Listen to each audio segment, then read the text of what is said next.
And welcome to Chicago Artist Circle. I am Michael Tierney, your host, and I am here with, let's see, actor, singer, dancer,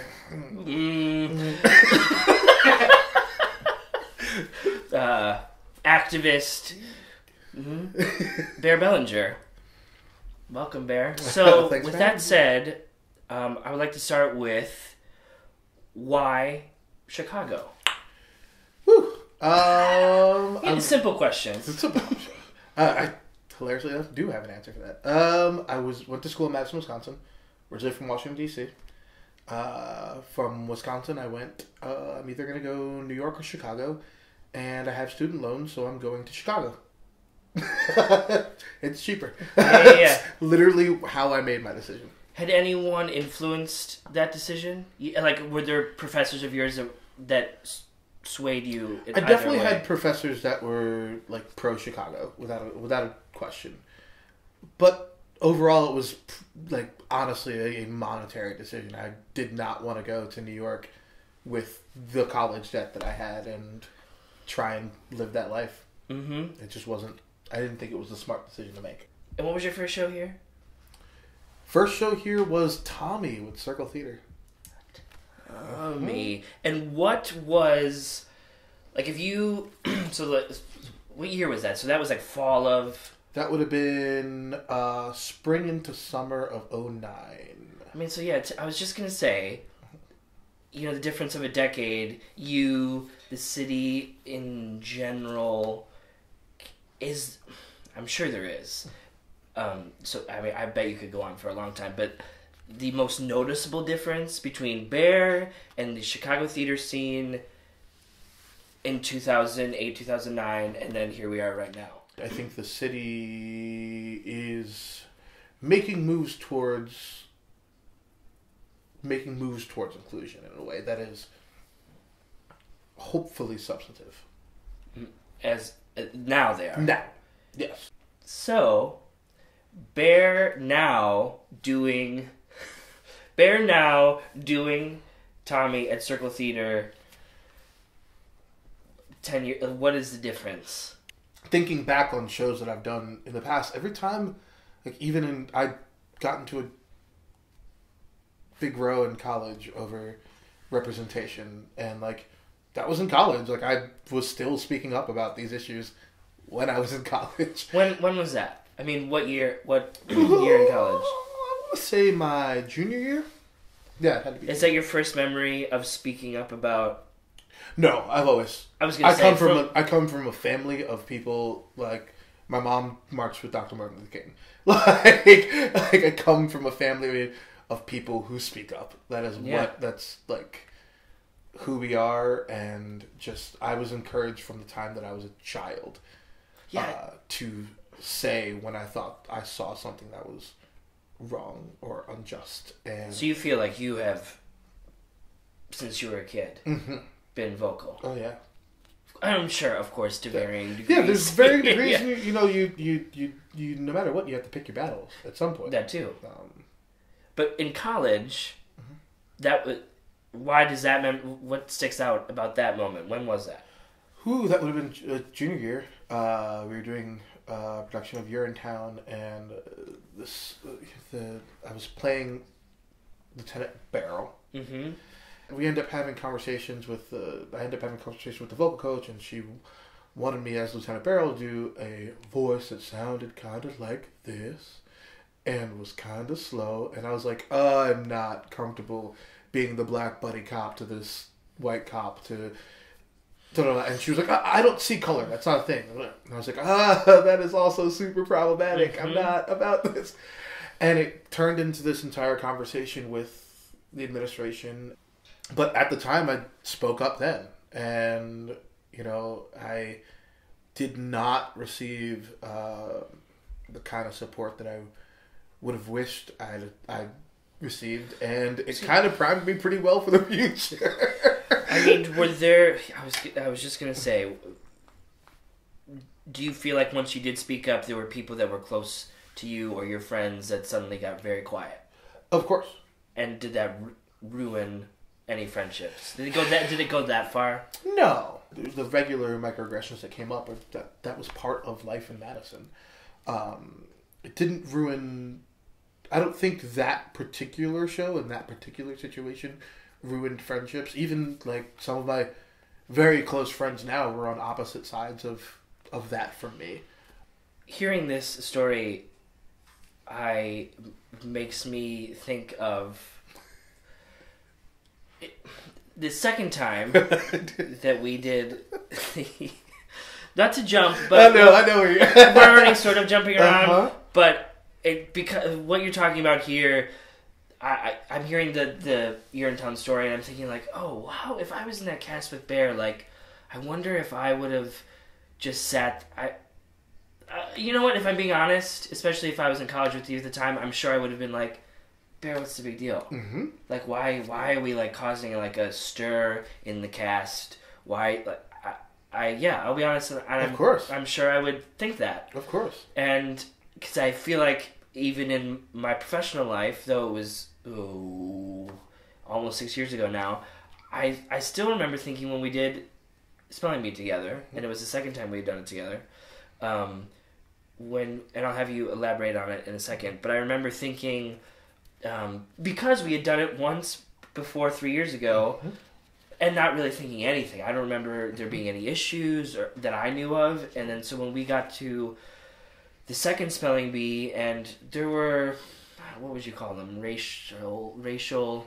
I'd say stereotypes, or again, using the word microaggression works out, or like in some ways macro, like just very like direct racialized terms coming at me, and it's actually, I think it's so funny because that one's one where like the character already has the ability to play into these stereotypes. You know, Mitch is doing his community service.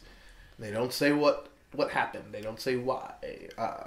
And he's, you know, the black man on stage, and he's urban, and he's Mitch Mahoney. And I think we've talked about this before, but you don't. That's not problematic to you. No, I love the way that character goes, because that character has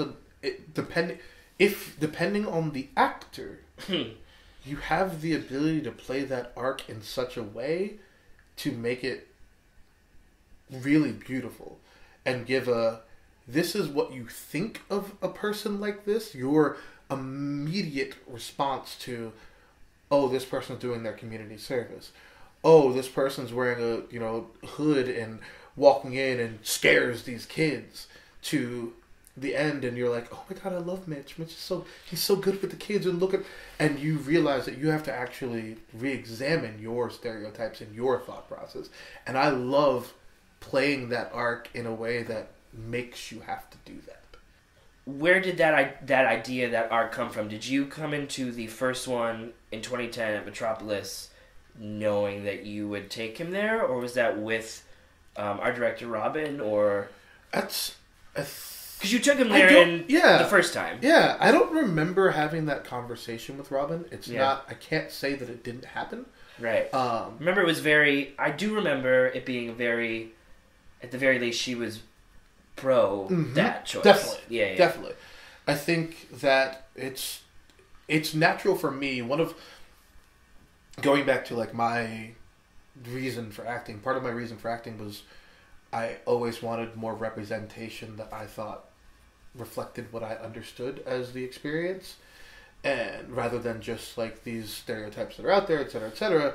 And so everything that whenever I look at a part, I'm always thinking like, okay, no matter what, this is a black man. What does that mean? And how do I navigate this? And like, okay, this could be problematic, but it could also be kind of beautiful. So this person exists, you know, like there's Mitches out there, and they're amazing human beings, and not just like this scary entity, and not just this like laughing point. Like they deserve the same 3-dimensional discovery that happens for all the kids, and that's another thing that like the show does a great job of digging into all the children and bringing them out. Go through it exactly, and I was like, it's just as important for Mitch.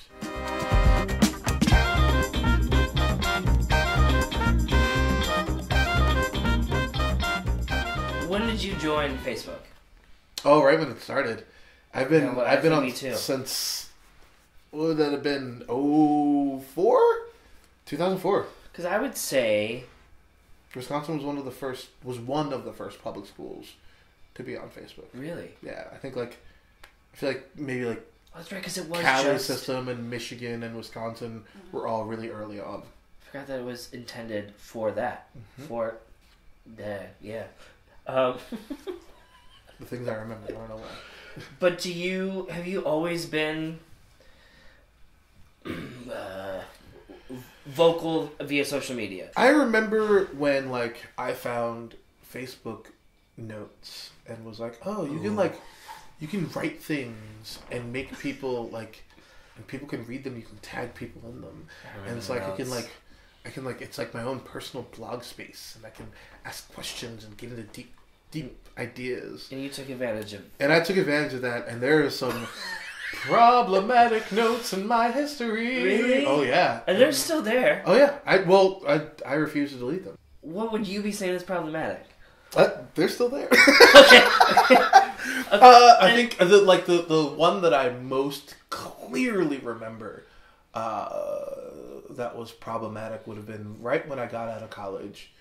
I wrote a note that was asking why we can't joke about women being fat in the same way that you can joke about men being fat, because I didn't understand at the time the difference in dynamic and power structure within there and the way that women are discriminated against for their weight.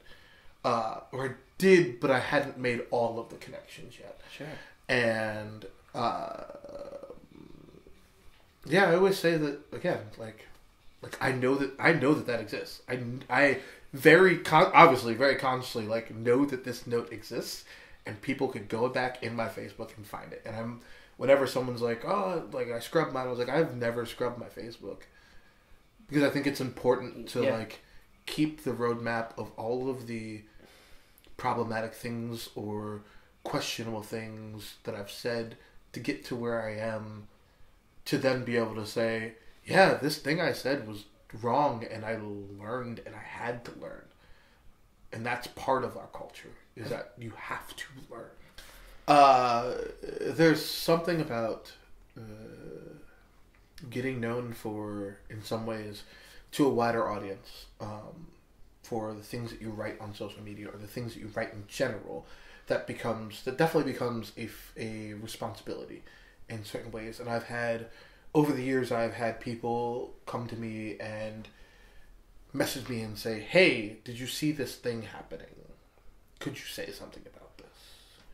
Or, hey, I have social media friends that I've never met in my life that have friended me on Facebook through something I wrote, whether it was like my Vox piece, or whether it was something on Medium, or whether it was through Windy City Times, whatever it was, that have friended me being like, I want to hear more about that, and me being like, sure, but know that this is my personal page where like I also talk about Chipotle and Oreos all the time. What was the first significant piece that you wrote? Significant as in reached an extremely large I think audience. The first time I've reached a larger audience was probably when I wrote that I was leaving music theater in Chicago. That was the first one where I was like, oh, okay, and like people are getting a sense of this. This also gives me but it also positioned me. And at that time, I was and still am, with Shirley Hamilton Talent, and my agent at that time was Renee Keene, who was still in Chicago at the time, and I sent her that piece beforehand, and I was like, Renee, I'm publishing this, the Leaving Music Theater. How do you feel about this? I'm going to publish it. I just want to let you know that it's happening before it happens. I mean, and for people that don't know, I know it's not like you can read the whole article right now, but can you sum up? God, that was years ago. It's so hard to. What sparked you saying that?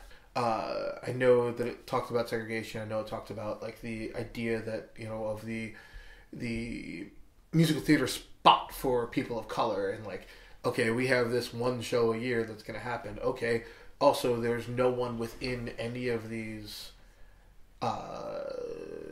without in any of these houses that are, there's almost no one within any of these houses that are people of color.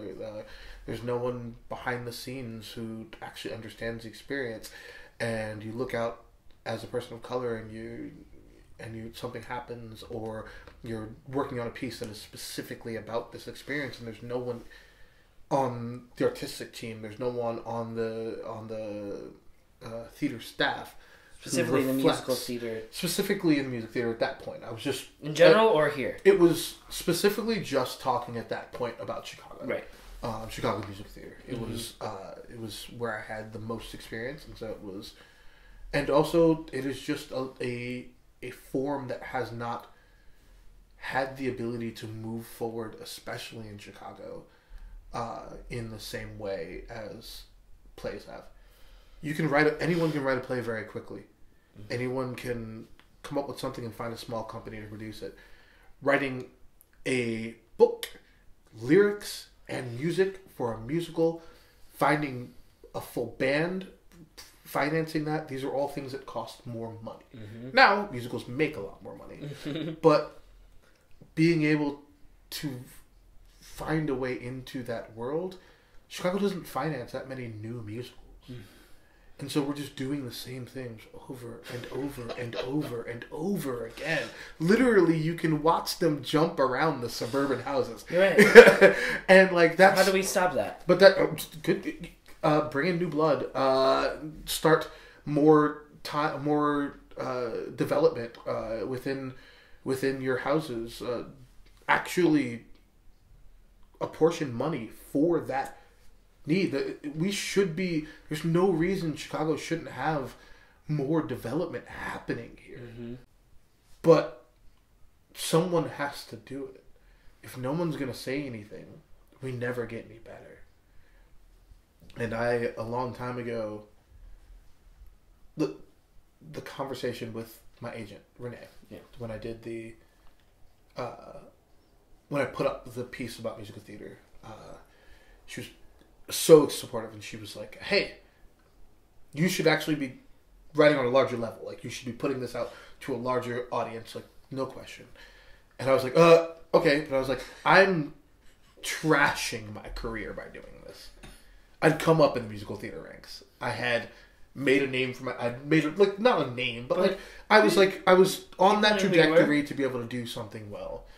And I was going to take this step back and say, my entire idea is, if I can say this now, if I can position myself in a way that like takes this heat, hopefully someone else doesn't have to in the future.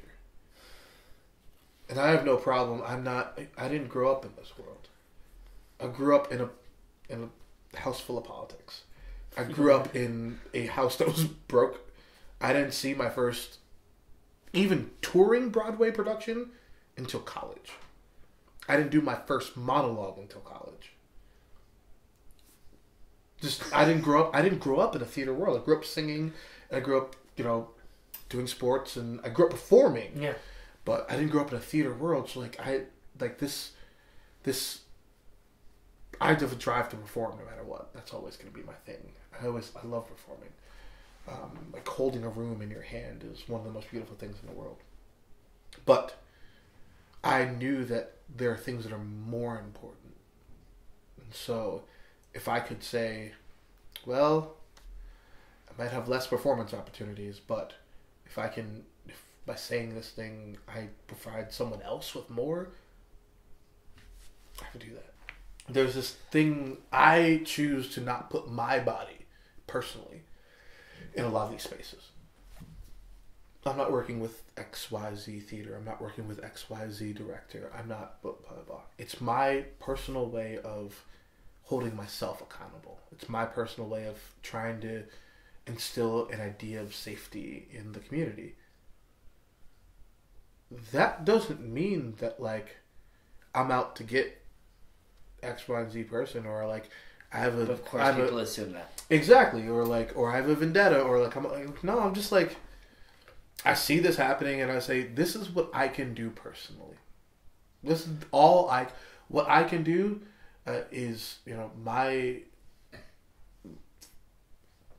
an actor's agency is their own body. That's the only thing we have control of. We can say no. We don't get to say yes. We don't get to say, I'm doing this show. You're taking me in the show no matter what. I get to say no. I get to say, you can ask me to come in an audition, and I'll be like, I'm not auditioning for you. That's substantively harmful for my career. But at the same time, that's just me. And I'm not doing it to no, I'm doing it because I have to look at this situation and say, who else could be harmed by this situation?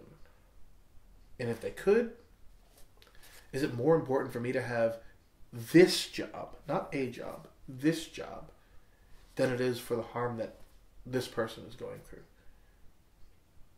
No. I grew up poor. I grew up broke.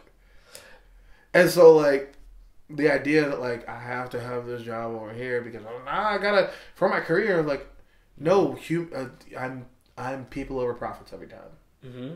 That's important to me. Human beings are important to me. So it's funny because in these conversations I always get into these conversations, and it's God, this isn't how I am 99% of the time in my life. It becomes this heavy conversation because people know I can have this conversation, and I'm good at having this conversation, and I care about this conversation very deeply. It's interesting though that you say this is what'd you say? This is not how I am 99% of my life. Yeah, how are you? Look, I'm a goofball. I'm a fool.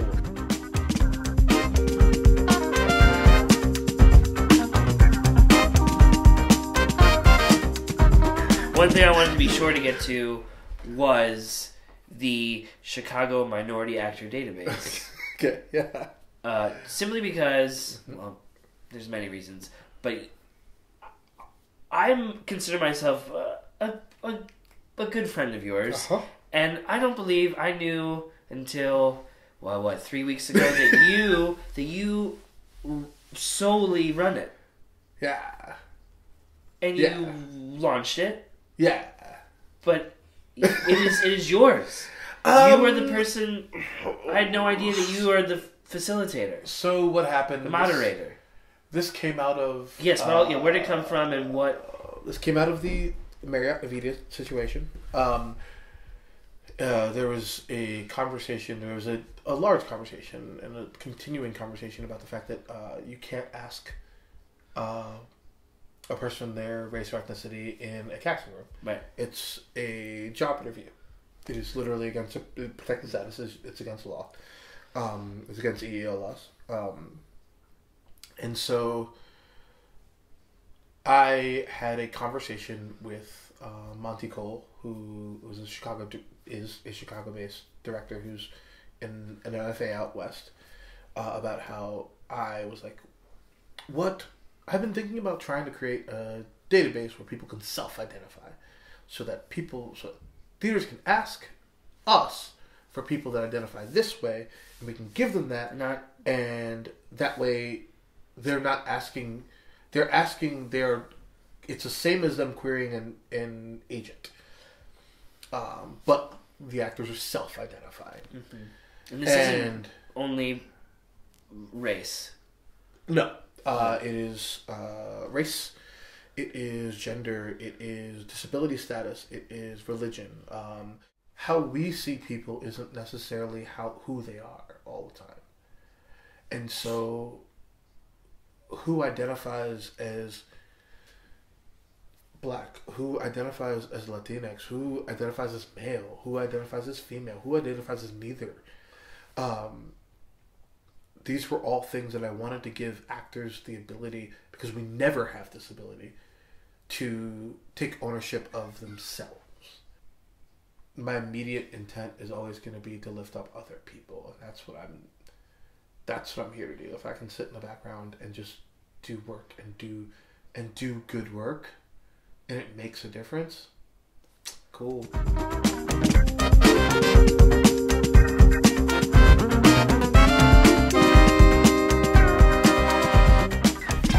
Thank you, everyone. This is Bear Bellinger. Bear, where can they catch you? I will be doing Watson's Go to Birmingham at Chicago Children's Theatre. Go. Call me Daddy.